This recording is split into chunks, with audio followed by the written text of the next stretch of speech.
kok nggawa candolan korden grengkolmu mlocot iki jenenge cilulut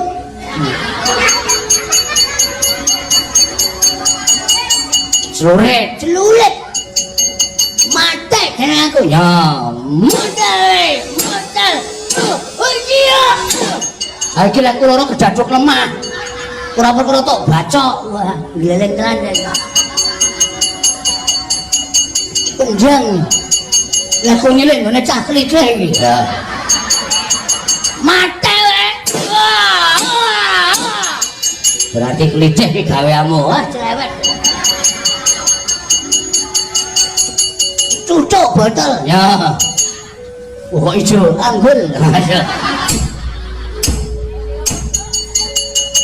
lah apa-apa ora apa-apa janganane kok situ iki tumbaknya mati modal biar lah apa-apa ora apa-apa Petruk ngapa aku izin bilang-bilang begaman wis ana sing cuma meneng awakmu saiki kowe genti mbaleso Maleso aku ra bakal ganti bales Diremo ganti hati kala kalau ponokan Petruk disialke ning surat kabar bilang bebalang ning ayo kala kalau ponokawanku aso derajat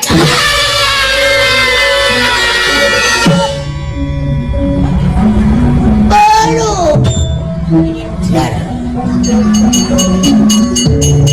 Kinar tak buang wayang anyar